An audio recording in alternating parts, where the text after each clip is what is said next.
إن الحمد لله نحمده ونستعينه ونستغفره ونعوذ بالله من شرور أنفسنا ومن سيئات أعمالنا من يهده الله فلا مضل له ومن يضلل فلا هادي له وأشهد أن لا إله إلا الله وحده لا شريك له وأشهد أن محمدا عبده ورسوله يا أيها الذين آمنوا اتقوا الله حق تقاته ولا تموتن إلا وأنتم مسلمون يا أيها الناس اتقوا ربكم الذي خلقكم من نفس واحدة وخلق منها زوجها وبث منهما رجالا كثيرا ونساء واتقوا الله الذي تساءلون به والأرحام إن الله كان عليكم رقيبا يا أيها الذين آمنوا اتقوا الله وقولوا قولا سديدا يصلح لكم أعمالكم ويغفر لكم ذنوبكم ومن يطع الله ورسوله فقد فاز فوزا عظيما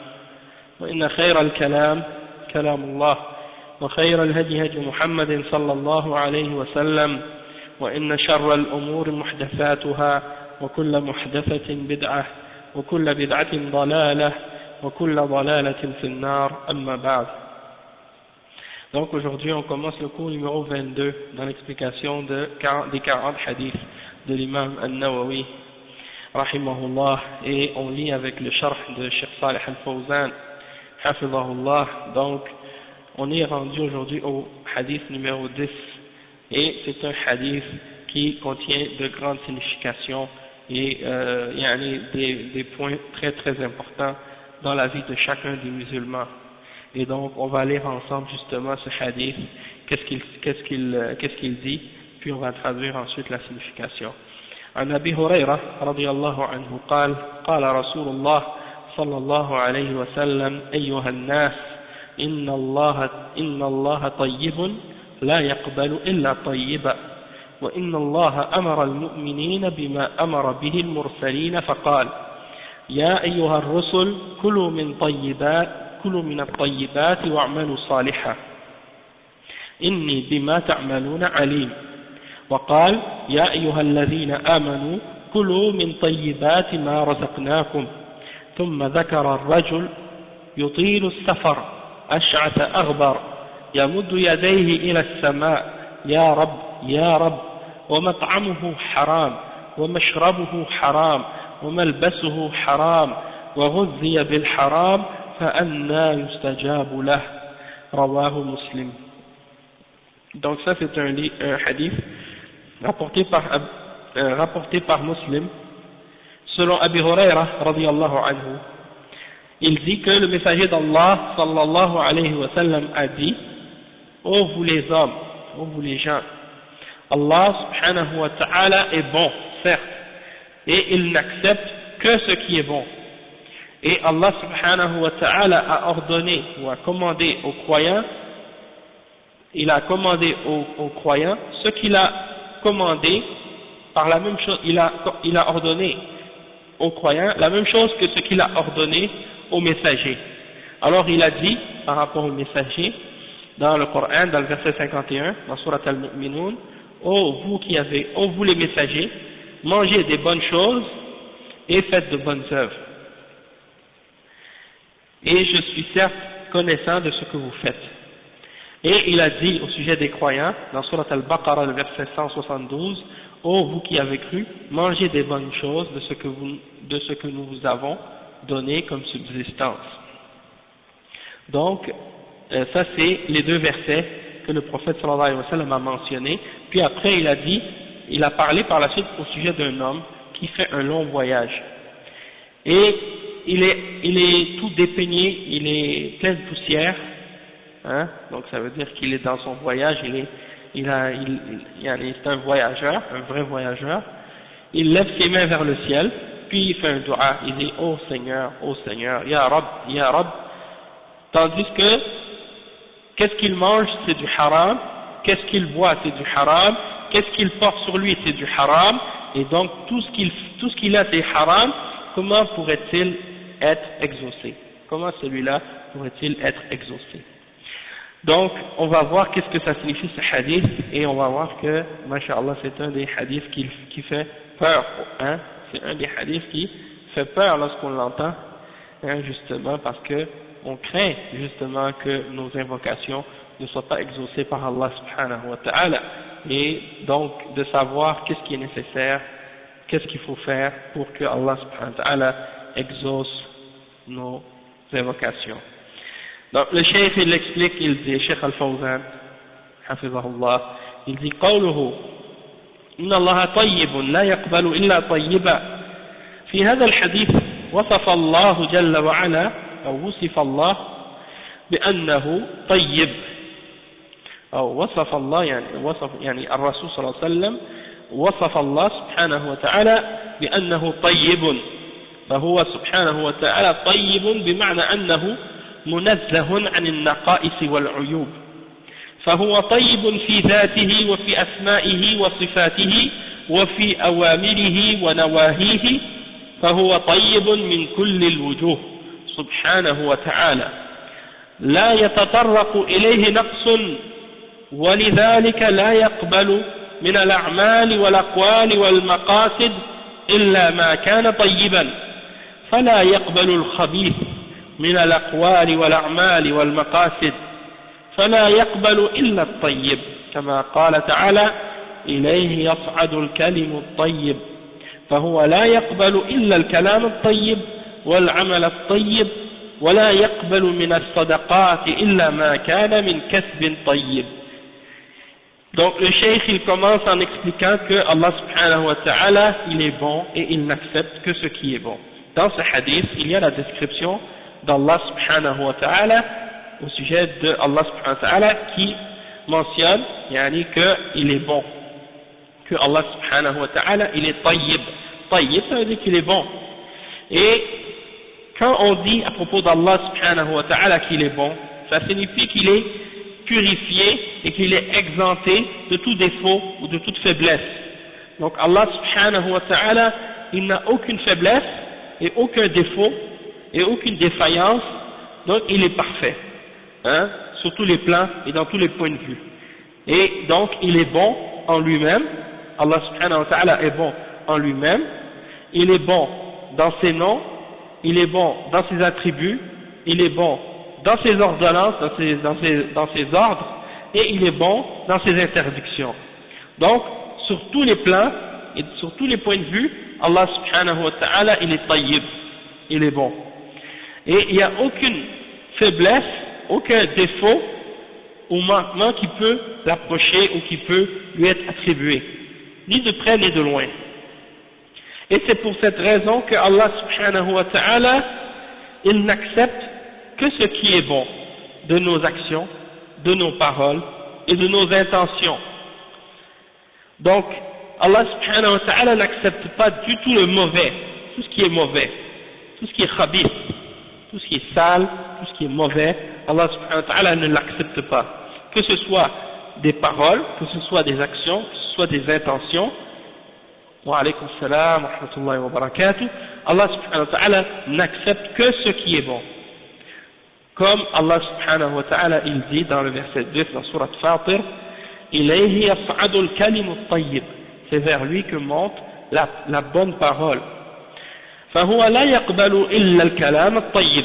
Donc Allah subhanahu wa ta'ala n'accepte que la parole qui est bon. Et il n'accepte des sadaqat, des aumônes ou des charités qu'on donne, que ce qui est bon. Et que ce qui est obtenu d'un métier qui est bon, qui est bon, et non pas un métier qui est mauvais. Et le cheikh il dit أما الخبيث فإنه لا يقبله سواء كان خبيثا بمعنى الرديء كما قال تعالى ولا تيمموا الخبيث منه تنفقون أو كان خبيثا في ذاته كالميتة والخمر والخنزير أو خبيثا في مكسبه كالربا والرشوة والقمار وغير ذلك، فالخبيث إما أن يكون خبيثا في ذاته وإما أن يكون خبيثا في مكسبه وطريق الحصول عليه، فمهما تصدق الإنسان من كسب خبيث فإن الله لا يقبله، وكذلك لا يقبل العمل إلا إذا كان طيبا بمعنى أن يكون خالصا لوجه الله عز وجل ليس فيه شرك ولا رياء يقصد صوابا على سنة رسول الله صلى الله عليه وسلم ليس فيه بدعة ولا خرافة وإنما هو على وفق السنة فهذا العمل أو فهذا هو العمل الطيب الذي يتقبله الله سبحانه وتعالى. وكذلك القول الطيب من ذكر الله كالتسبيح والتهليل والتكبير، وكذلك الطيب من الأمر بالمعروف والنهي عن المنكر والدعوة إلى الله والنصيحة، كل هذا من الكلم الطيب الذي يتقبله الله ويرفعه سبحانه وتعالى. قال تعالى إليه يصعد الكلم الطيب. Donc le cheikh explique par la suite, il dit en ce qui concerne qu'est-ce qui est mauvais, Allah subhanahu wa ta'ala ne l'accepte pas, peu importe que ce soit quelque chose de mauvais dans le sens que il est pas bon, il est laid ou il est mauvais, comme par exemple des gens qui vont donner des sadaqat, mais quand ils donnent des choses aux gens, ils donnent seulement les restes, ou ils donnent seulement les choses qu'ils ne veulent plus parce qu'elles sont plus bonnes. Hein? Il y a des gens comme ça, ils veulent se débarrasser de qu'est-ce qu'ils possèdent. Wa alaykoum salam wa rahmatullah. Il y a des gens qui veulent se débarrasser comme ça de ce qu'ils possèdent, puis au lieu de donner le bon aux gens, ils donnent ce que eux-mêmes n'accepteraient pas si on leur donnait. Ça c'est pas correct. Allah subhanahu wa ta'ala n'accepte pas ça. Wa alaykoum salam wa rahmatullah. Inna Allaha tayyibun la yaqbalu illa tayyibah. Allah subhanahu wa ta'ala il est bon et il n'accepte que ce qui est bon. Et c'est pour ça qu'il mentionne le verset 267 dans Surat Al-Baqarah, وَلَا تَيَمَّمُوا الْخَبِيثَ مِنْهُ تُنْفِقُونَ. Donc, et ne donnez pas qu'est-ce qui est mauvais hein, en sadaqa, que vous donnez comme infaq, yani. Ou bien, خَبِيثًا فِي ذَاتِهِ, ou bien quelque chose qui est mauvais en lui-même, comme par exemple la viande qui est morte d'autre façon que par le fait qu'on l'a égorgée au nom d'Allah subhanahu wa ta'ala. Si c'est une bête qui est morte d'autre façon que ça, alors c'est un animal mort et on n'a pas le droit d'en manger dans ce cas-là.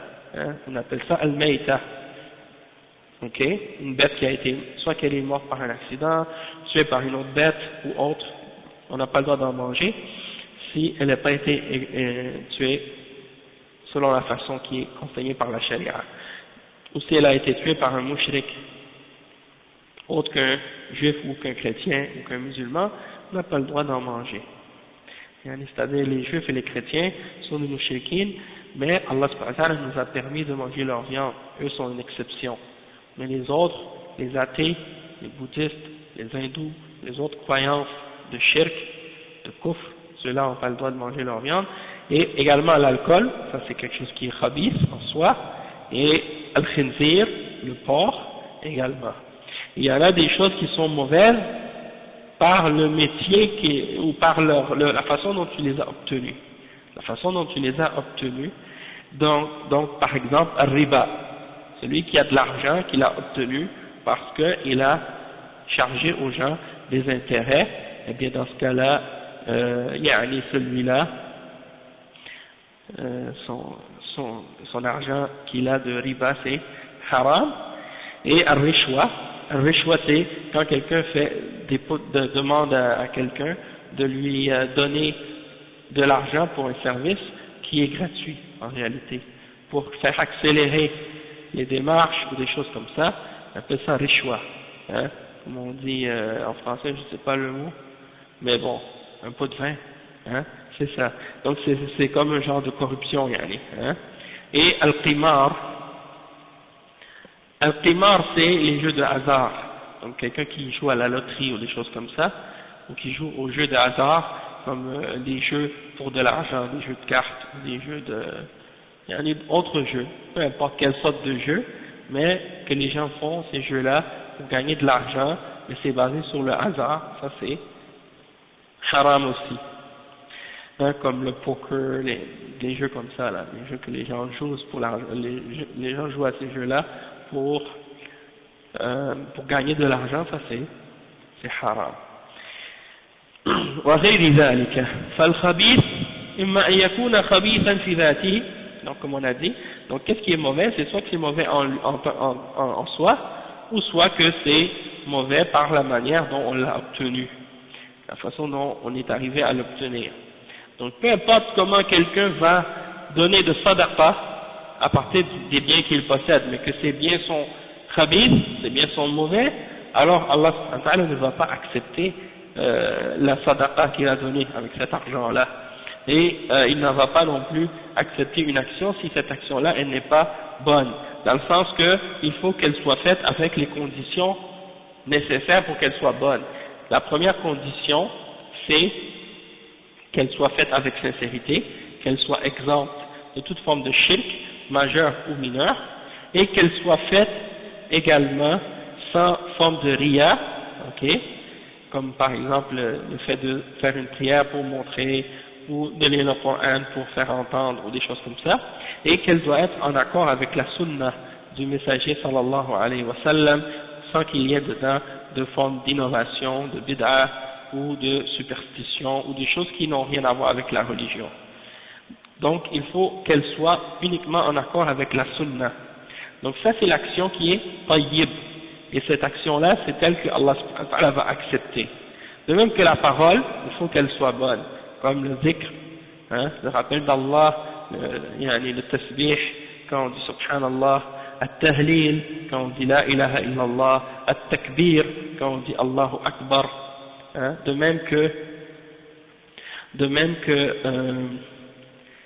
le fait d'ordonner le bien, d'interdire le mal, de faire la da'wa à Allah subhanahu wa ta'ala, de donner la nasiha, tout ça c'est des choses qui font partie des bonnes paroles que Allah subhanahu wa ta'ala accepte et qu'il va élever auprès de lui, comme il dit dans le verset dans Surat Fatir, le verset 10, ilayhi yas'adu al-kalimu at-tayyib, c'est vers lui que monte la bonne parole.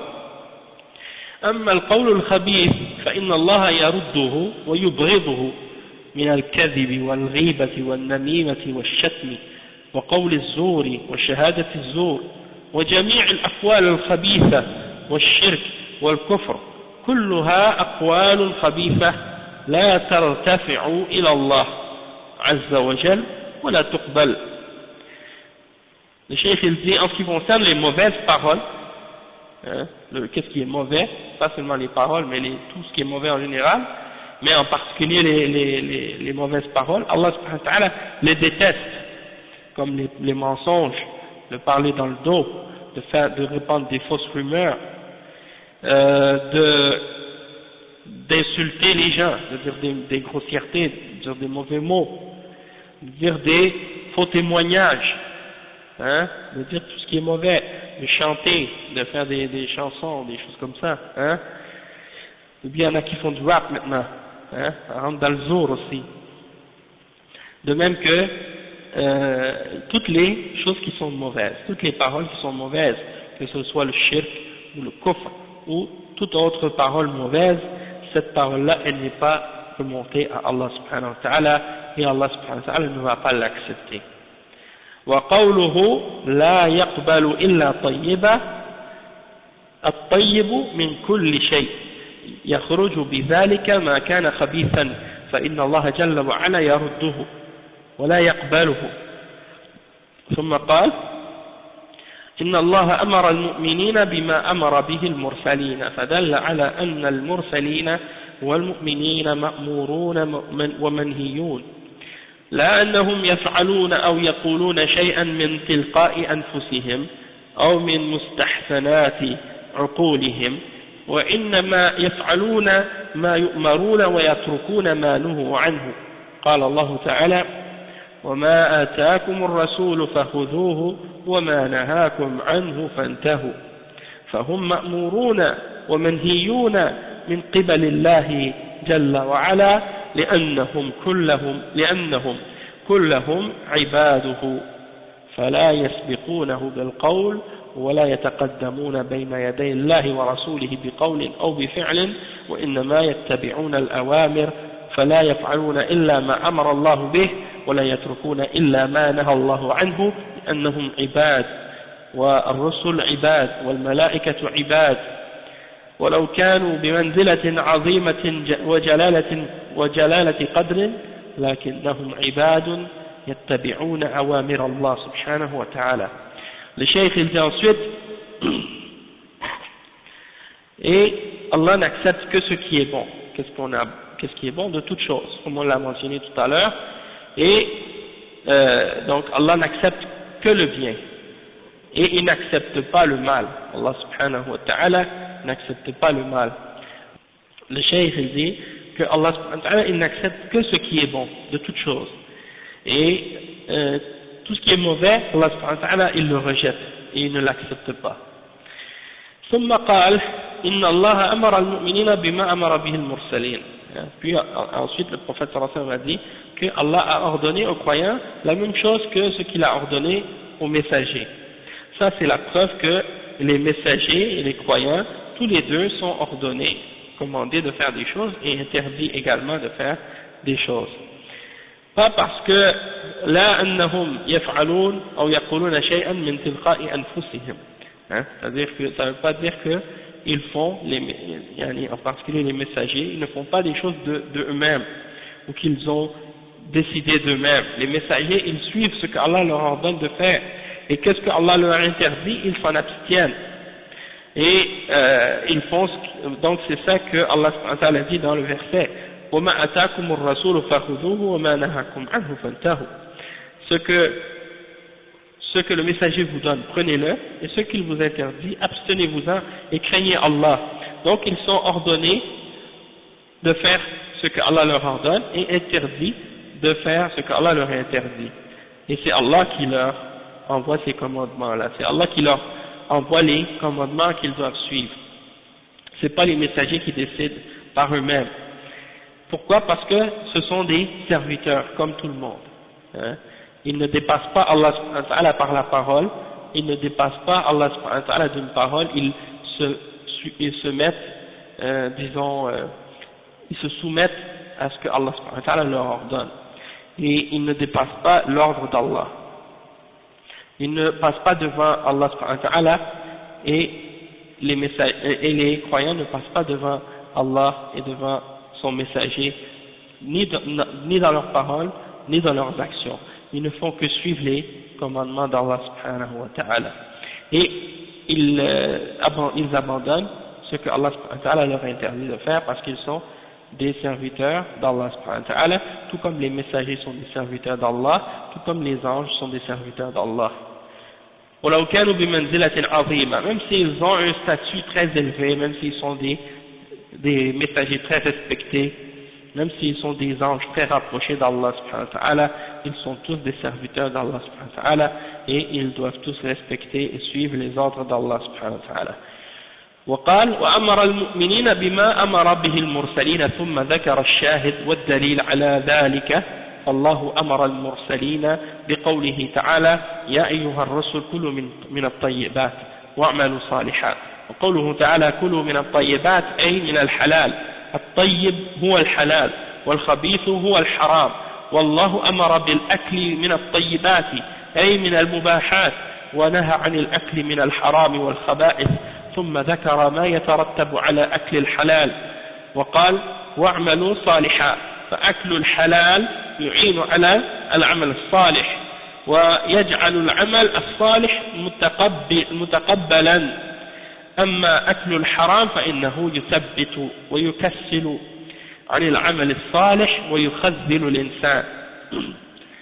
Le cheikh ici il dit et Allah subhanahu wa ta'ala a commandé aux croyants ce qu'il a commandé, il a commandé aux croyants de faire, il a commandé aux croyants la même chose qu'il a ordonné aux messagers de faire. C'est-à-dire les croyants sont ordonnés de faire ce que les messagers ont été ordonnés de faire. En ce qui concerne qu'est-ce qui est permis et qu'est-ce qui a été interdit, qu'est-ce qui a été ordonné et qu'est-ce qui a été interdit. Et il mentionne la preuve de ça parce que Allah subhanahu wa ta'ala dit dans le Coran, dans le verset qu'on a mentionné tout à l'heure, ô vous les messagers, mangez de toutes les bonnes choses et faites les bonnes œuvres. Donc quand Allah subhanahu wa ta'ala il dit mangez de toutes les bonnes choses, c'est-à-dire des choses qui sont halal. Donc le tayyib c'est qu'est-ce qui est bon, c'est qu'est-ce qui est halal. Et al-khabith c'est qu'est-ce qui est haram. Hein? Qu'est-ce qui est mauvais? C'est ce qui est haram. Donc, manger qu'est-ce qui est bon, c'est manger halal. Manger qu'est-ce qui est mauvais, c'est ce qui est, ou manger ce qui est khabith, c'est ce qui est haram. Et Allah subhanahu wa ta'ala, il nous ordonne de manger de ce qui est bon, de toutes les choses qui sont bonnes. Et il nous interdit de manger ce qui est haram et de qu'est-ce qui est mauvais. Puis ensuite, il a mentionné la conséquence du fait de manger de ce qui est halal. Il a dit wa'malu salihah. Il a dit mangez de toutes les bonnes choses et faites les bonnes œuvres. En voulant dire que le fait de manger du halal, c'est ça ce qui va t'aider à faire des bonnes œuvres. Et c'est vrai, hein? Le fait de manger du halal, on ne veut pas dire seulement de manger la viande halal. Il y a des gens qui vont penser manger du halal, ça veut dire juste manger de la viande halal. Mais si tu travailles dans le haram et que tu manges de la viande halal avec l'argent que tu gagnes dans le haram, eh bien c'est quand même du haram que tu manges. Hein? Donc c'est pas juste de manger la viande halal elle-même, mais de gagner de l'argent halal pour pouvoir manger du halal avec. Et c'est ça que ça signifie manger des bonnes choses. Donc le cheikh il dit, lorsque tu vas manger du halal, eh bien ça va t'aider à faire des bonnes œuvres. Le cheikh il dit de faire des bonnes œuvres, ça va être plus facile, tandis que si tu manges du haram, tu deviens lourd, tu deviens paresseux, hein, et tu commences t'as envie d'abandonner les bonnes œuvres. Tandis que quand tu manges du halal, ça t'aide, ça te donne de la force pour faire des bonnes œuvres, et non seulement ça, mais ça fait en sorte que tes actions vont être acceptées. Et le cheikh dit وَلِذَلِكَ تَجِدُ الَّذِينَ يَأْكُلُونَ الْحَرَامَ ويكتسبون الحرام من أبعد الناس عن الطاعات وعن العبادات وأكسل الناس عن الصلوات لأن الحرام ثقل في بطونهم وقلوبهم فكسلهم عن الطاعة بخلاف الذي يتغذى بالحلال ويتحرى الحلال فإن ذلك يعينه على طاعة الله ويلين قلبه ويرققه.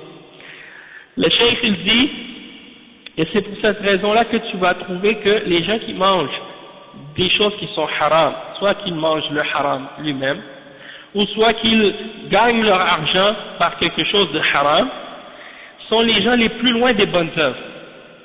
Sont les gens les plus loin des bonnes œuvres. Allah musta'an. Et ce sont les gens les plus paresseux lorsqu'il est temps de faire la salat.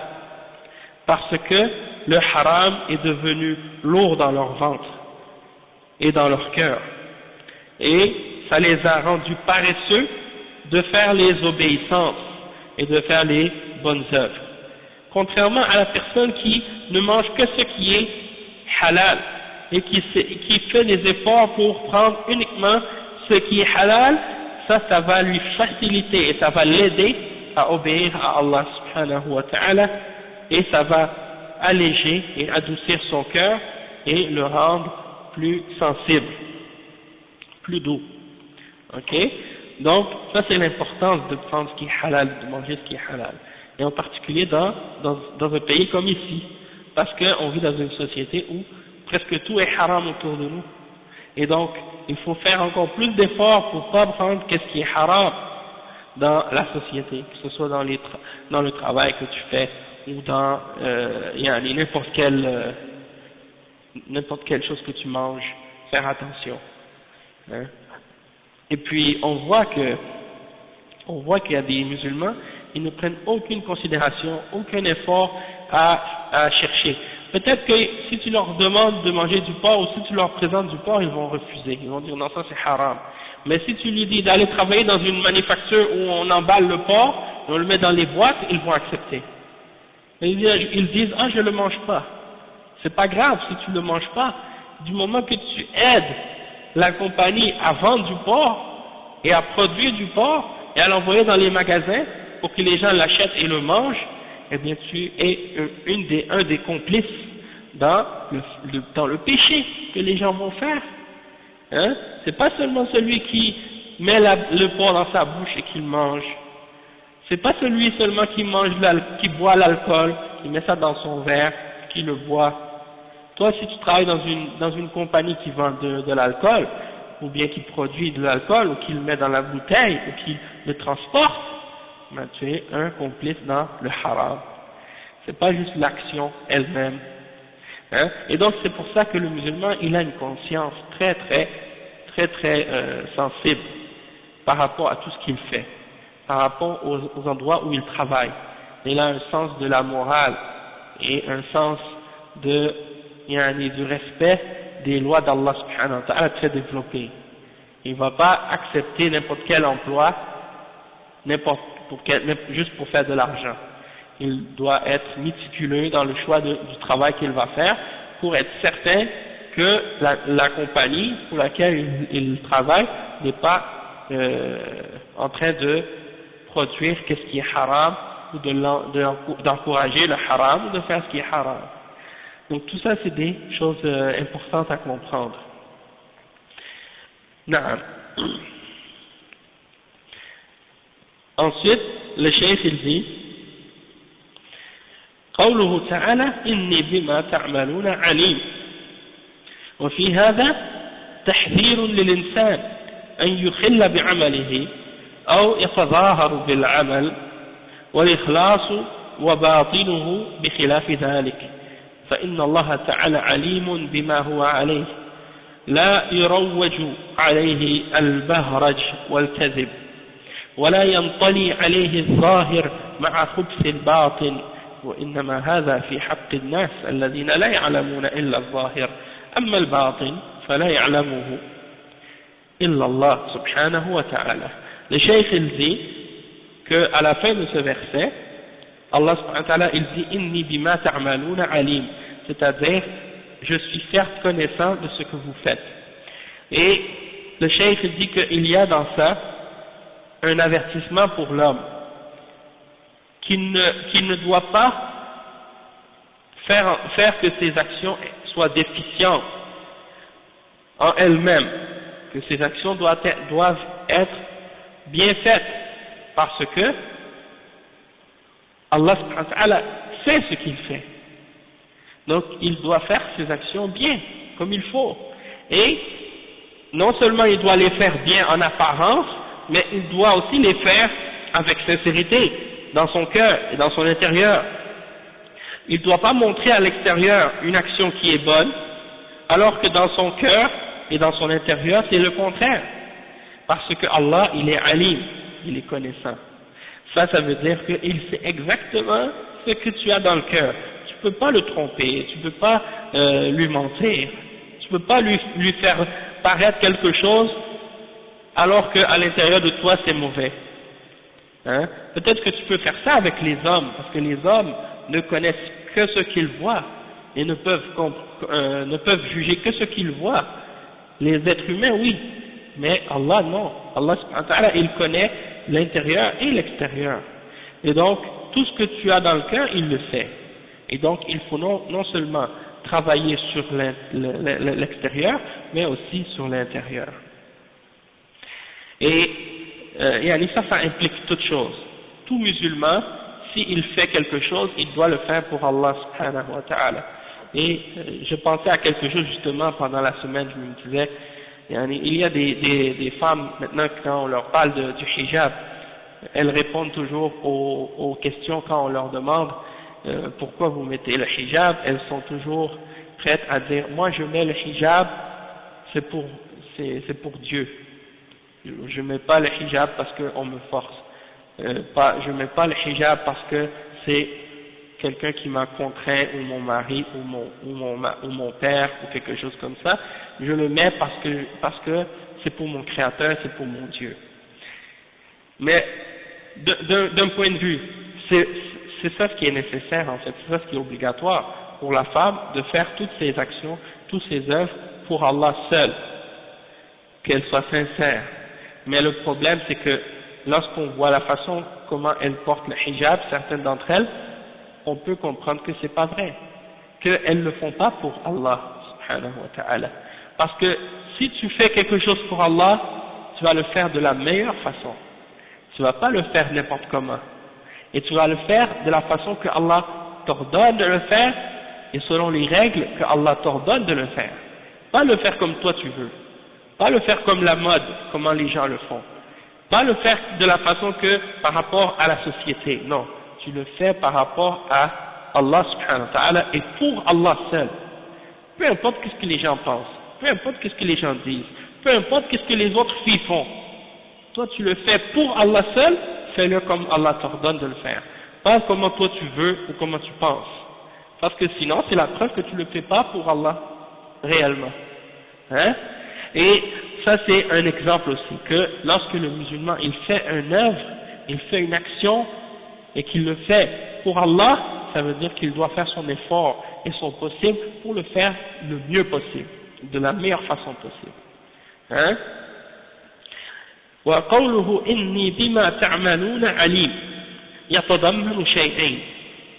الأول أن الإنسان لا يخشى أن يضيع له شيء من العمل ولا أن الله ينساه أو يتركه، فجميع الحسنات والسيئات يعلمها الله تعالى ويحصيها ويكتبها لصاحبها سواء كانت حسنة أو سيئة. Le cheikh il dit, quand Allah ta'ala il dit je suis certes connaissant de ce que vous faites, ça implique deux choses. Première chose, c'est que l'être humain ne doit pas avoir aucune crainte par rapport aux actions qu'il a faites, parce que Allah subhanahu wa ta'ala ne va pas l'oublier et il ne va pas l'abandonner, il ne va pas le laisser. Toutes les bonnes actions et toutes les mauvaises actions, Allah subhanahu wa ta'ala les connaît, il les a calculées et les a écrites pour la personne qui les a commises et qui les a faites. Peu importe que ce soit une bonne œuvre ou une mauvaise œuvre, vous n'avez rien à craindre, elles sont bien notées, elles sont bien préservées. Hein? Donc il n'y a personne qui va oublier une hasana. Hein? Dans cette vie, si tu travailles dans une compagnie, tu as travaillé par exemple 8 heures, tu as peur que ton patron il t'oublie de calculer quelques heures de travail.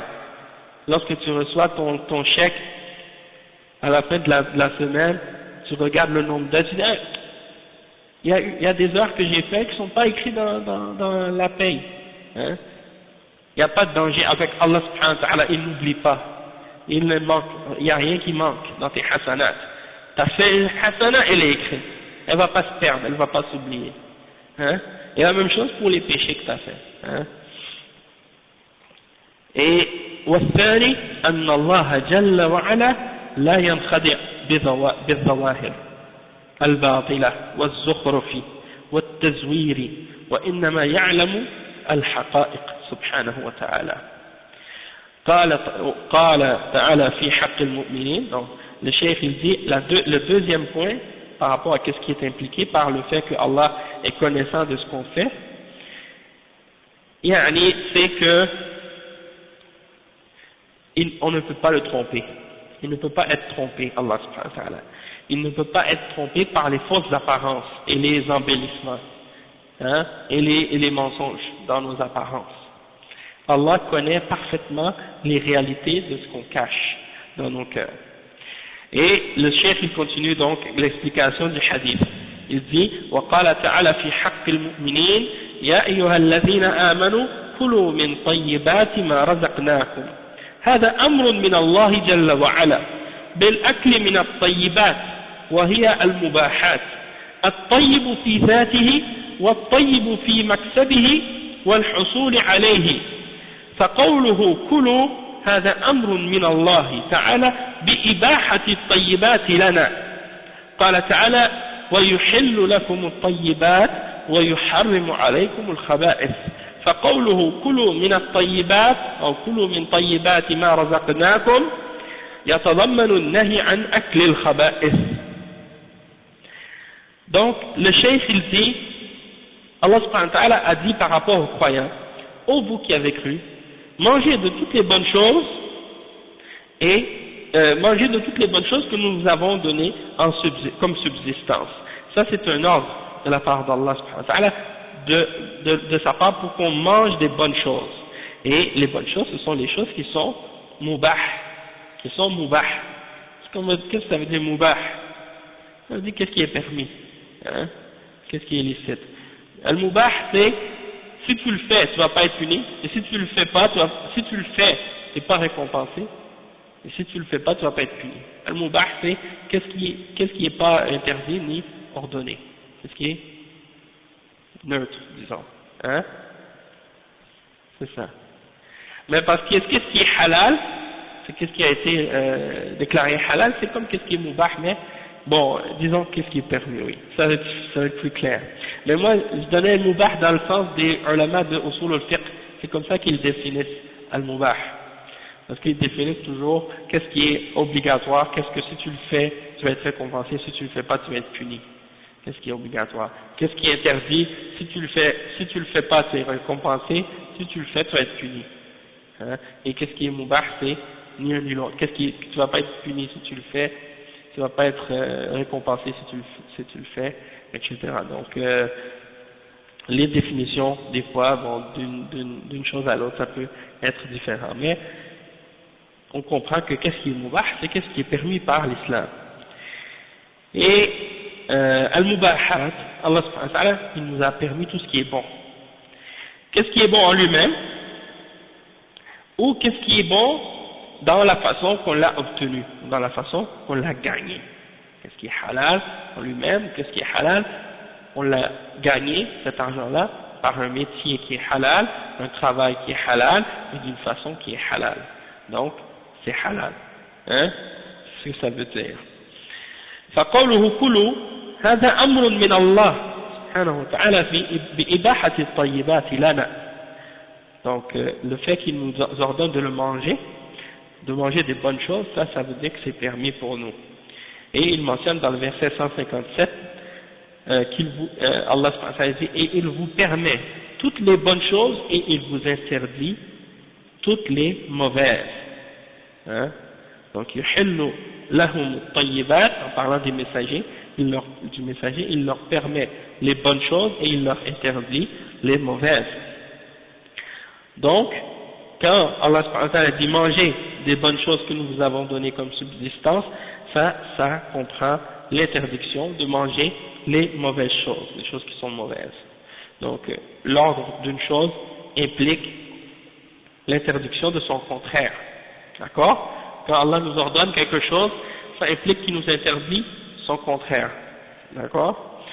فهذا فيه الرد على الذين يحرمون الطيبات بزعمهم أن هذا من العبادة يظنون أن في تركها أجرا كالصوفية والمتزهدة وهذا من التكلف لأن الله أمر بالأكل من الطيبات والمستلذات والطيب يشمل الطيب الذي هو غير خبيث ويشمل الطيب الذي هو المستلذ من اللحوم والفواكه وأنواع المتعة الطيبة من النساء والملذات المباحة فالإنسان يتناول منها ولا يحرم نفسه لكن من غير إسراف فالذي يتقرب إلى الله بترك المباحات والطيبات هذا متنطع والنبي صلى الله عليه وسلم كان يأكل مما يسر الله له يأكل اللحم والفواكه وكان صلى الله عليه وسلم يتزوج النساء ويتطيب بالطيب ويعمل الطيبات عليه الصلاة والسلام. Le cheikh explique, il dit que le fait qu'Allah subhanahu wa ta'ala nous ordonne de manger les bonnes choses, il y a là-dedans une réfutation de ceux qui veulent interdire les bonnes choses et qui prétendent que ça fait partie de l'adoration d'abandonner les bonnes choses. Et ils prétendent qu'il y a une récompense du fait d'abandonner les bonnes choses. Hein? Il y a des gens comme ça. Ils pensent qu'il faut qu'ils aient la vie difficile le plus possible, de rendre la vie plus dure. C'est ça qui est le mieux. De porter des vêtements qui sont déchirés, ou qui sont sales, qui sont laids, ou bien de ne pas avoir des belles choses, des beaux vêtements, ou bien de ne pas avoir des belles voitures, de pas avoir des belles maisons, de pas avoir une belle épouse ou avoir une épouse même du tout, hein, de manger de la viande, des nourritures qui sont riches et des choses comme ça, ils pensent que ça c'est mauvais. Ils pensent que en abandonnant ces choses-là, c'est quelque chose de bon. Et ça c'est pas vrai, parce que Allah subhanahu wa ta'ala, il nous ordonne de manger des bonnes choses et de prendre des bonnes choses de la vie, ça c'est permis. Donc, il y a des gens, parmi les soufis, hein, il y a des gens qui prétendent être comme on appelle des gens qui sont des mutazahida, ils veulent avoir du zuhd. Et le mot zuhd, il y en a qui le traduisent par le terme ascète, ou ascétisme. Toutefois, il faut comprendre que le mot ascétisme, en langue française, il a une connotation qui est totalement opposée déjà à l'islam, tandis que le mot zuhd, c'est un terme qui est islamique, qui est mentionné dans les hadiths et dans les paroles des ulama. L'ascétisme, ça vient des croyances des gens, des Grecs de l'Antiquité, qui croyaient que le corps et l'âme étaient deux choses opposées, et que l'âme devait se libérer de son corps, hein, parce que pour eux le corps c'était le mal, quelque chose qui était mauvais, et l'âme c'était divin pour eux, et elle devait se libérer pour devenir un avec Dieu, hein, et donc ils devaient pour ça se priver de tous les bonnes choses de la vie, de tous les plaisirs du monde, soi-disant pour arriver à purifier leur âme, pour être capable de sortir de leur corps et faire un avec Dieu ou des choses comme ça. C'est la même chose chez les bouddhistes et d'autres, ils ont ces mêmes idées-là. Et il y en a parmi les musulmans qui ont copié ces idées-là de chez les mushrikines et les kuffars et qui ont essayé de les rendre islamiques, et donc ils ont développé ces idées-là et ces théories-là. Et donc, ils parlent d'ascétisme, que c'est des gens qui vont aller vivre dans des endroits éloignés, hein, dans les grottes, dans les forêts, dans les endroits loin où il n'y a personne, isolés, soi-disant pour s'adonner à la méditation et la prière et l'adoration seulement, comme les moines dans les monastères, ils vont faire que le jeûne, qu'ils vont pas se marier, ils vont rien avoir à faire avec rien des choses de la vie. Parce que pour eux, ils pensent que ça c'est des choses qui sont contraires à la foi et à l'adoration. Ils pensent que de faire ça, c'est des choses qui vont les distraire de l'adoration. Ils pensent que le mieux c'est d'adorer Allah seul, et de l'adorer de cette façon-là, comme eux ils s'imaginent, sans limite et sans règles.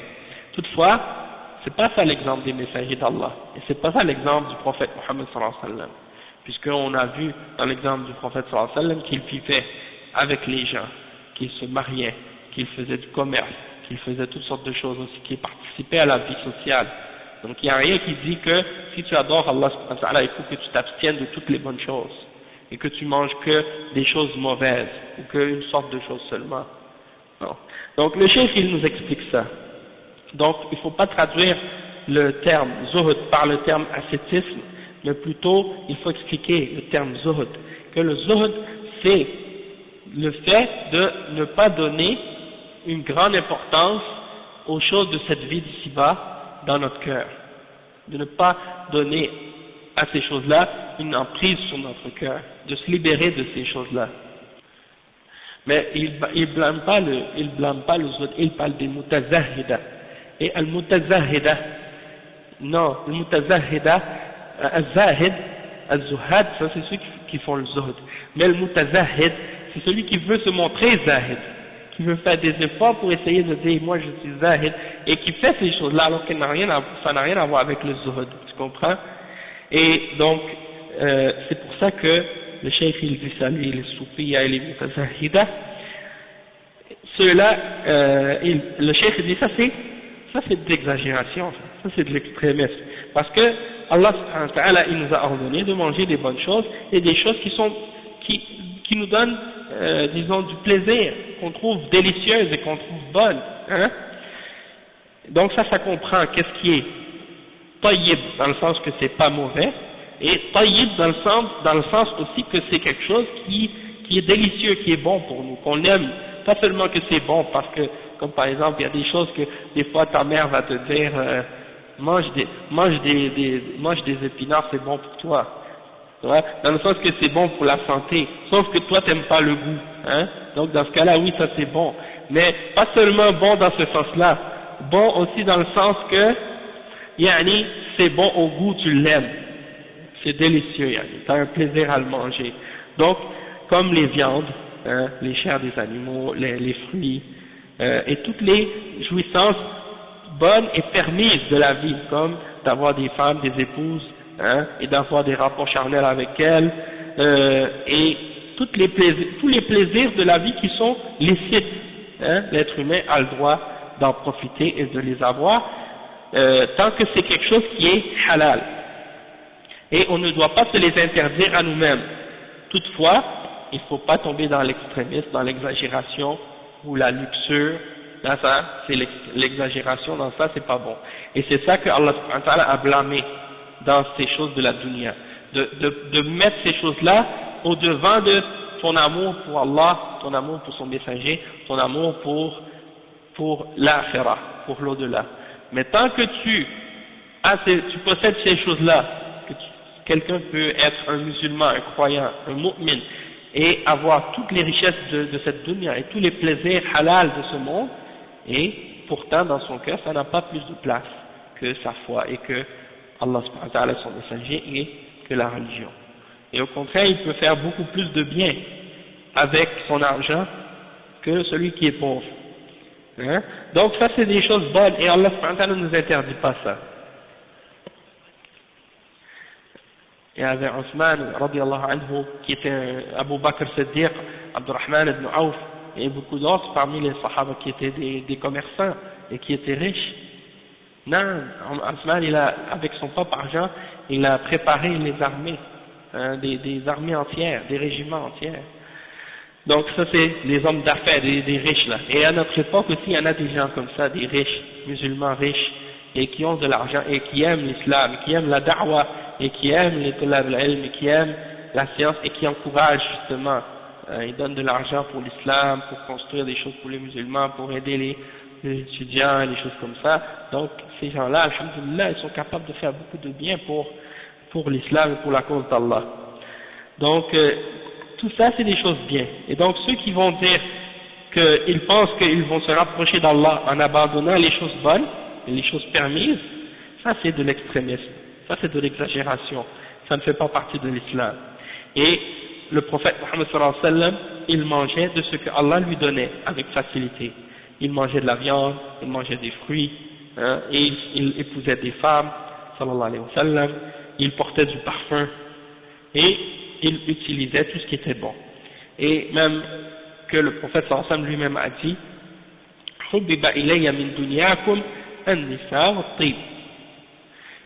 Parmi les choses de votre dunya qui ont été rendues aimables pour moi, que j'ai aimé, il y a les femmes et le parfum. Donc ça c'est des choses que le prophète sallallahu alayhi wa sallam a aimé de la dunya, des choses de la dunya. Donc c'est pas interdit d'avoir des épouses et d'aimer le parfum, d'aimer les bonnes choses de cette vie. Hein? Mais toutefois, comme j'ai dit tout à l'heure, sans tomber dans l'excès ou dans l'exagération. وقال واعملوا صالحا كما قال للرسل حيث أمرهم بأمرين الأكل من الطيبات والعمل الصالح لأن أكل الطيبات يعين على طاعة الله تعالى بالعمل الصالح حيث يتغذى البدن تغذية طيبة ينشط وليس المراد بذلك أن يعطي الإنسان نفسه كل ما تشتهي ويتكاسل عن الطاعة. هذه طريقة البهائم. إنما الإنسان يأكل يشكر الله عز وجل. فقوله واعملوا صالحا هذا من شكر نعمة الله عز وجل. Le cheikh il dit wa'malu saliha, et faites des bonnes œuvres comme Allah a dit aux messagers, la même chose, faites des bonnes œuvres, hein. Kulu min at-tayyibati Kulu min tayyibati ma razaqnakum. Ça c'est pour les croyants. Et qu'est-ce qu'il avait dit au messager? Kulu min at-tayyibati wa'malu salihan. Donc, pour les croyants, il a dit, qu'est-ce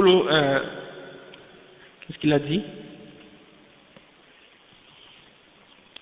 Il a dit, Ya ayyuhalladhina amanu kulu min tayyibati ma razaqnakum wa'malu salihan. Et faites des bonnes œuvres. La même chose qu'il a dit pour les croyants.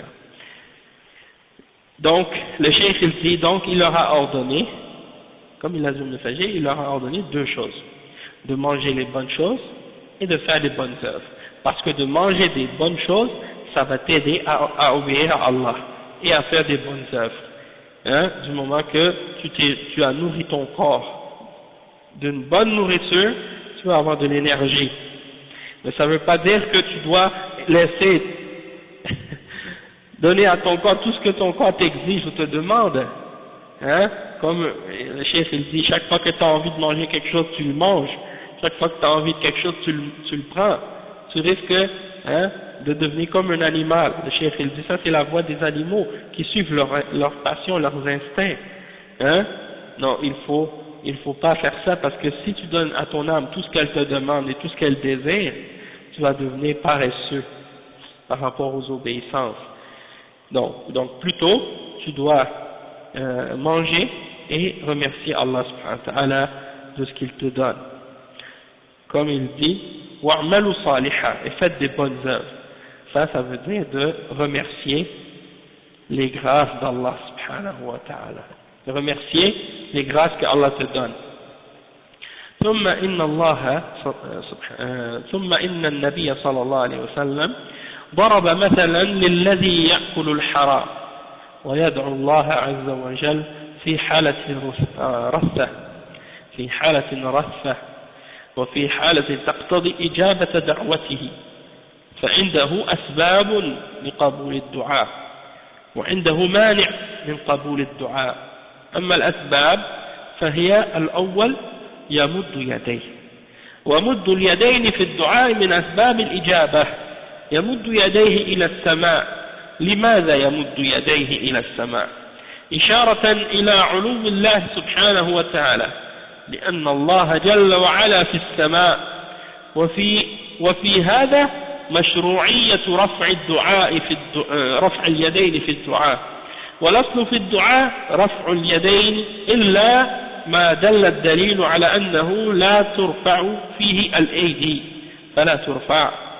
Le cheikh il dit que ensuite le prophète Mohammed sallallahu alayhi wa sallam a donné des exemples par rapport à celui qui mange du haram et qui évoque Allah subhanahu wa ta'ala dans une situation de difficulté, qu'il a besoin de l'aide d'Allah subhanahu wa ta'ala, il a des difficultés à ce moment-là, il invoque Allah subhanahu wa ta'ala, mais après avoir mangé le haram, il est dans une situation qui implique qu'il soit exaucé, parce qu'il a des causes pour que son doua soit exaucé, mais en même temps il a des choses qui empêchent que son doua soit exaucé. Donc, parmi les causes qui sont mentionnées dans le hadith, il y a que cet homme, premièrement, les causes qu'il soit exaucé, c'est qu'il lève ses mains vers le ciel. Le cheikh il dit que de lever les mains vers le ciel dans le doua, c'est un des moyens pour être exaucé. Yamuddu yadayhi ila as-sama. Pourquoi il lève ses mains vers le ciel? Le cheikh il dit, c'est pour montrer que Allah subhanahu wa ta'ala, il est élevé. Allah subhanahu wa ta'ala, il est dans les cieux, au-dessus de son trône. Et donc ça c'est la permission, la preuve qu'il est permis de lever les mains lorsqu'on fait des doigts. Et la base dans le doigt, c'est qu'on lève les mains, excepté s'il y a une preuve qui indique qu'on ne lève pas nos mains. Alors dans ce cas-là, on ne lève pas nos mains.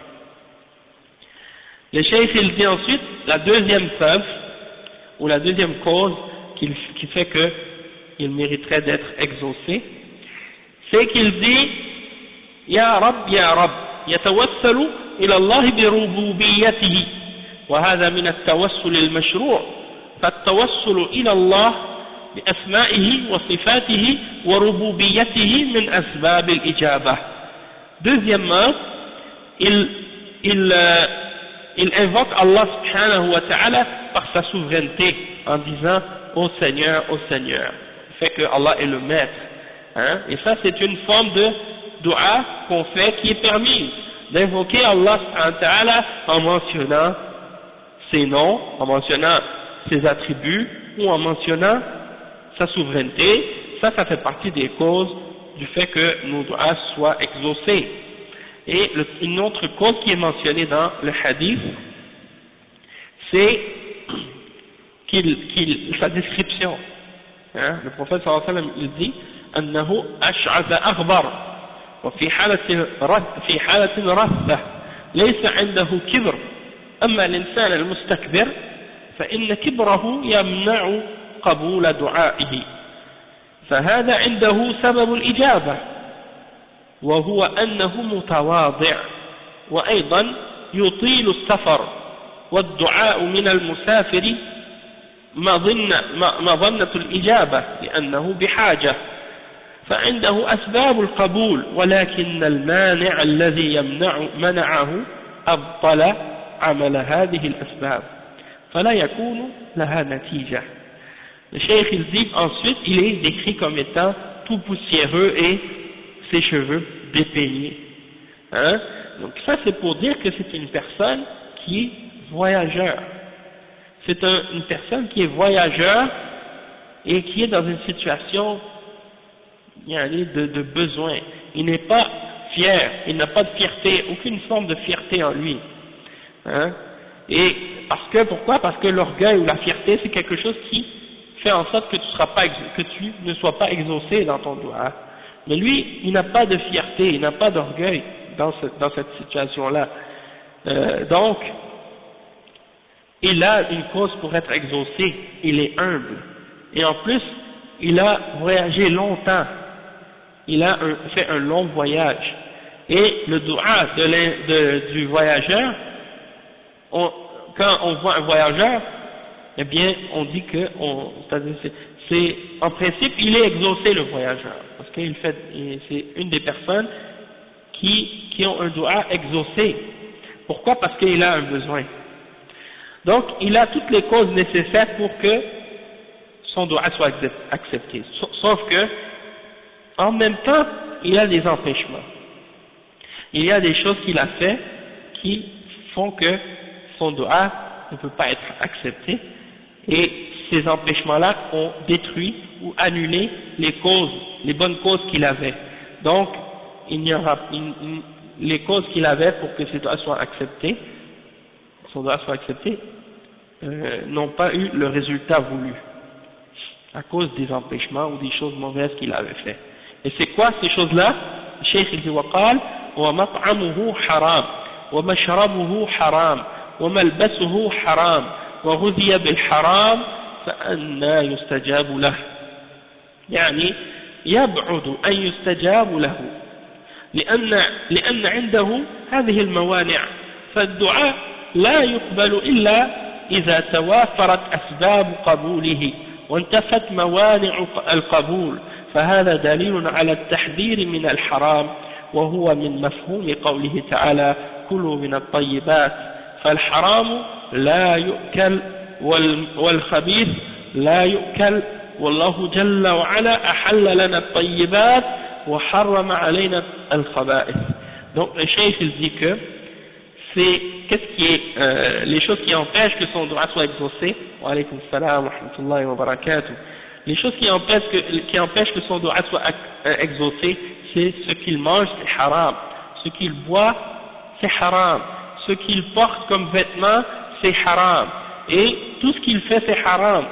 Hein, tout ce qu'il utilise comme nourriture ou quoi, c'est haram. Comment pourrait-il être exaucé? C'est très peu probable qu'une personne comme ça soit exaucée. Pourquoi? Parce qu'il a toutes sortes de choses qui viennent faire que son dua n'est pas accepté. Hein? Il dit لا يقبل إلا إذا توافرت أسباب قبوله وانتفت موانع القبول. Donc, pour que le dua soit accepté, il faut qu'il respecte les causes qui font que son dua soit accepté, et il faut que la personne ait éliminé toutes les barrières, disons, qui pourraient amener à faire rejeter son dua ou faire que son dua ne soit pas accepté. Et donc, ça c'est la preuve qu'il faut faire attention à ce qui est haram, d'avertir contre le haram. Et c'est ça la compréhension de la parole d'Allah subhanahu wa ta'ala, manger de ce qui est bon, parce que le haram, on ne doit pas le manger. Et le mauvais, tout ce qui est mauvais, on ne doit pas le manger. Et Allah subhanahu wa ta'ala nous a permis les bonnes choses, et il nous a interdit tout ce qui était mauvais. وَالْإِنسَانُ الَّذِي يَدْعُو اللَّهَ يفعل أسباب الإجابة ويتجنب أسباب منع القبول فليس المقصود أنك تدعو فقط بل لا بد مع الدعاء أن تعمل أسباب الإجابة وتتجنب أسباب الحرمان وهذا هو المقصود. Le cheikh dit donc, une personne qui fait un dua et qui invoque Allah subhanahu wa ta'ala, il faut qu'il fasse les causes pour que son dua soit accepté, et qu'il s'écarte des causes qui vont faire que son dua soit rejeté. Donc le but c'est pas seulement de faire le dua. Les gens qui pensent qu'il faut juste faire le dua, tu demandes à Allah et c'est tout. Non, il faut aussi, pour que ton dua soit valable et pour qu'il soit accepté, que tu fasses les causes qui vont faire en sorte que ton dua soit accepté et exaucé, et il faut que tu t'écartes des choses qui vont faire que ton dua va être rejeté ou qui ne va pas être exaucé. Et ça c'est le point à comprendre dans ce hadith. Le cheikh il dit فَدَلَّ هَذَا الْحَدِيث عَلَى فَوَائِدَ عَظِيمَةٍ. Le cheikh maintenant il explique que ce hadith il indique plusieurs bienfaits et plusieurs points très importants. Et là il va les énumérer pour résumer en fait tout ce qui a été dit dans ce hadith là, et il mentionne 4 points. Le premier, al-fa'idatul ula, anna al-ibad kullahum ma'muruna, al-anbiya wal-malaika wal-rusul wal-mu'minun, wa kullu al-khalq ma'muruna wa manhiyun. فلا أحد يحدث شيئا في دين الله من عند نفسه أبدا ولا يقبل الله ذلك. Le cheikh il dit comme premier point qu'on peut tirer de ce hadith, c'est que tous les serviteurs d'Allah subhanahu wa ta'ala sont ordonnés, commandés par Allah subhanahu wa ta'ala. Les prophètes, les anges, les messagers, les croyants, toutes les créatures, elles sont toutes ordonnées par Allah et interdites par Allah subhanahu wa ta'ala. C'est-à-dire Allah leur ordonne des choses et leur interdit des choses. Donc personne ne peut ramener dans la religion d'Allah quelque chose à partir de lui-même. Allah ne l'acceptera pas. Le deuxième point, al-fa'idatu al-thaniya في الحديث دليل على إباحة الطيبات وهي المباحات والمستلذات التي أباحها الله سبحانه وتعالى لعباده. فلا يأتي أحد يقول من العبادة ترك المباحات وحرمان النفس نقول له هذا ليس عبادة لله عز وجل، فإن الرسول صلى الله عليه وسلم كان يأكل من الطيبات والمستلذات والفواكه واللحوم، وكان يتزوج النساء، وكان ينام، وكان يأخذ ما أباحه الله له ويترك ما نهاه الله عنه وهو القدوة عليه الصلاة والسلام. Donc le cheikh il mentionne comme dans le deuxième point que dans ce hadith il y a la preuve que les bonnes choses sont permises, et c'est-à-dire les choses qui sont bonnes, qui sont permises et qui sont non seulement bonnes en elles-mêmes mais qui sont aussi des choses qui nous donnent du plaisir, des choses qui sont bonnes et qui nous réjouissent aussi et qui nous donnent du plaisir, qui sont savoureuses et délicieuses aussi, que Allah nous a permis. Il y a des gens, parfois, parmi les extrémistes, parmi les gens de bid'a, et je me souviens souvent c'était des choses qu'ils mentionnaient, les takfiriyin et les khawarij, quand il voulait critiquer les ulama de Ahl-Sunnah, hein, qui sont en Arabie Saoudite ou ailleurs, il disait, ah, ça c'est vos ulama à vous, ils sont avec les airs conditionnés dans les maisons, ils ont l'air climatisé, des trucs comme ça. Et il mentionnait ça comme si c'était un blâme. Est-ce qu'il y a quelque chose de haram dans l'islam d'avoir un air climatisé chez soi? Et si tu as les moyens d'en acheter un appareil pour avoir l'air climatisé, est-ce que c'est haram de l'acheter? Hein? Est-ce que c'est haram de l'acheter? Non, c'est quelque chose qui est moubah. Donc pourquoi critiquer ou blâmer quelqu'un pour quelque chose qui est halal? Hein? Et eux ils disent ça des ulama alors qu'ils ne connaissent même pas, ils savent même pas où ils vivent.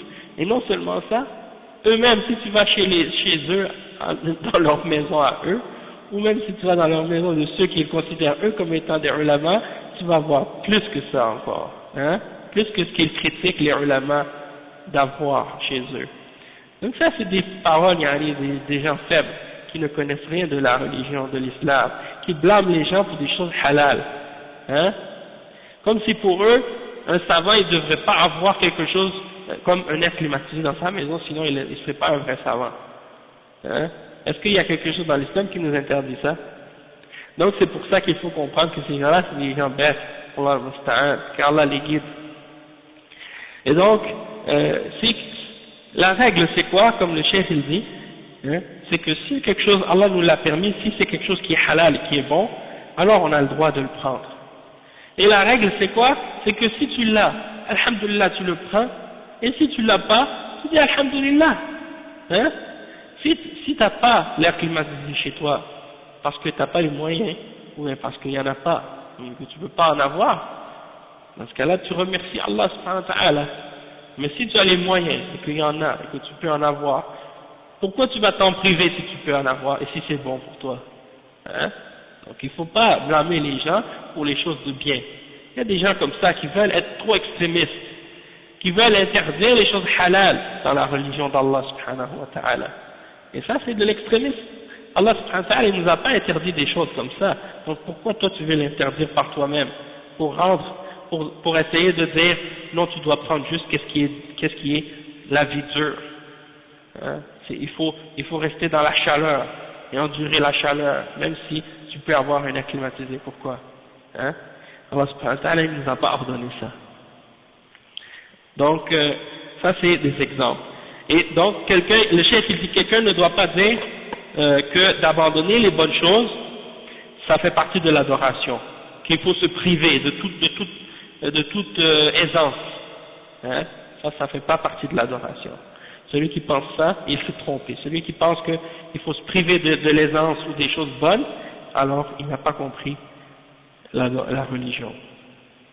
Ça c'est pas une adoration à Allah subhanahu wa ta'ala, ça c'est une innovation en fait. Il faut imiter les moines, les chrétiens.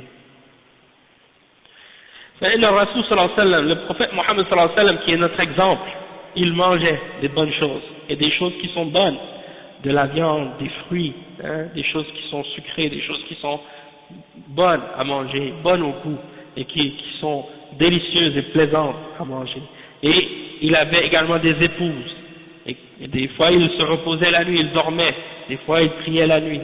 Donc quelqu'un ne doit pas s'abstenir des choses qui sont permises au nom de l'islam ou dire qu'il veut abandonner ça par adoration ou pour se rapprocher à Allah. Hein? Donc ça c'est une fausse idée.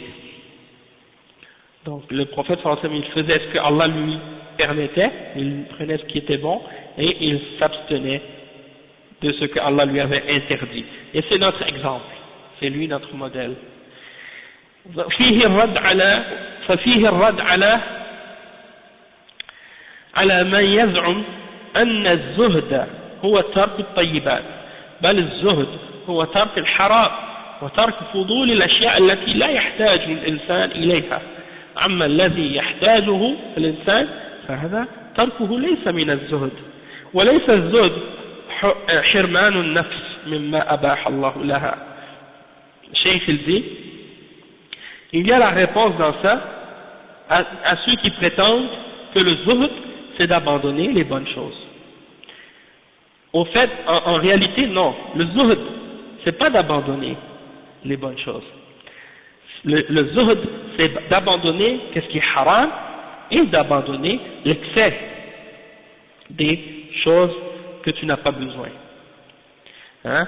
Mais ce que l'être humain a besoin, ce qui est nécessaire pour lui, ça, de l'abandonner, de le laisser, ça fait pas partie du zuhd. Hein? Le zuhd, c'est pas de se priver de l'aisance ou de ce que Allah nous a permis. الفائدة الثالثة فيه دليل على أن الدعاء لا يقبل إلا إذا توافرت في الدعاء أسباب الإجابة وانتفت موانع الإجابة. Troisième faïda, troisième point, c'est qu'il y a dans ce hadith la preuve que le dua ne sera pas accepté, excepté s'il est fait avec les conditions, qu'il remplit les conditions, c'est-à-dire qu'il y ait les causes pour que le dua soit accepté et qu'il soit exempt des choses qui empêchent que le dua soit accepté, comme on les a mentionnés tout à l'heure. والفائدة الرابعة فيه دليل على أن الحرام يفسد البدن لأنه يغذي تغذية خبيثة فهو يفسد البدن من الناحية المعنوية ومن الناحية الحسية أيضا فإن هذه المحرمات فيها أضرار وأمراض جسمية والله سبحانه ما حرمها إلا لأن فيها ضررا انظر مثلا إلى الميتة فقد حرمها تعالى لما فيها من أضرار وأمراض وكذلك الخمر والمخدرات والدخان والقات كلها أضرار جسمية وأضرار دينية وليس للعباد فيها مصلحة البتة اللهم إلا إذا اضطر الإنسان ضرورة خشي الموت فله أن يأكل من الميتة بقدر ما يبقي عليه حياته ويكون في هذه الحالة رخصة مباحة بقدر الضرورة ففي هذه الحالة إذا أكل من الميتة لا يتضرر بها أما إذا أكل منها في غير الضرورة فإنه يتضرر بها معنويا وحسيا فالحاصل أن هذا حديث عظيم ومنهج يسير عليه المسلم في حياته. Le cheikh il dit comme quatrième point, dans le point numéro 3, c'est que Allah n'accepte pas un dua, excepté s'il remplit s'il contient les causes et qu'il est exempt des choses qui empêchent que le dua soit exaucé. Après, le cheikh il mentionne dans le point numéro 4 que dans ce hadith il y a la preuve que le haram il fait du tort. Il va corrompre le corps. Pourquoi? Parce que le corps va se nourrir d'une nourriture qui est mauvaise et ça va corrompre le corps d'un point de vue symbolique, si on veut, d'un point de vue abstrait. Hein? Et sur le plan concret aussi, il va corrompre le corps. Parce que regardez les choses que Allah nous a interdites, elles contiennent toutes des choses qui sont nuisibles au corps et qui peuvent le rendre malade, qui contiennent des malades, des maladies. Allah subhanahu wa ta'ala les a interdits parce que elles ont en elles-mêmes des éléments qui sont nocifs, qui sont mauvais, comme la viande morte par exemple. Allah l'a interdit parce qu'elle peut nous faire du tort, elle peut nous rendre malades. De même que l'alcool, la drogue, le dukhan, les cigarettes, al-qat, toutes ces choses-là sont des choses que Allah subhanahu wa ta'ala nous a interdit parce qu'elles peuvent nous faire du tort dans notre corps et aussi dans notre religion. Et donc, Allah subhanahu wa ta'ala nous les a interdits. Et il n'y a aucun bienfait dedans pour les serviteurs, excepté peut-être dans le cas de la nécessité où quelqu'un craint pour lui-même la mort. Alors dans ce cas-là, il a le droit de manger de la viande morte, de la quantité qui va lui permettre pour une quantité qui va lui permettre de rester en vie. Alors dans ce cas-là, c'est une permission spéciale qui rend licite le fait de manger une viande morte dans une situation pareille. Mais sinon, c'est haram. En temps général, c'est haram, mais si quelqu'un mange de la viande morte parce qu'il a une nécessité, qu'il craint de mourir, alors dans ce cas-là, ça ne va pas lui nuire, parce qu'il en prend vraiment une petite quantité seulement. Mais celui qui le mange en dehors de cette situation-là, de nécessité, alors là, ça va lui nuire physiquement et aussi physiquement et moralement, si tu veux, spirituellement. Donc, qu'est-ce qu'on peut dire comme pour résumer tout ça, c'est que c'est un grand hadith qui contient des règles pour le musulman, que le musulman doit suivre dans sa vie, et un manhaj à suivre dans sa vie. Et donc, c'est un livre, c'est un hadith vraiment bénéfique et qui fait peur aussi en même temps pour quelqu'un qui prend sa religion au sérieux, parce que on veut tous que notre dua soit exaucée par Allah subhanahu wa ta'ala, et le fait de savoir que les choses qu'on mange et les choses qu'on a, si elles ne viennent pas des choses qui sont de sources qui sont bonnes, que Allah risque de les rejeter, de ne pas les accepter, mais ça fait peur. Et puis quelqu'un donc va faire des efforts pour purifier sa vie de tout ce qui est mauvais, de tout ce qui est haram.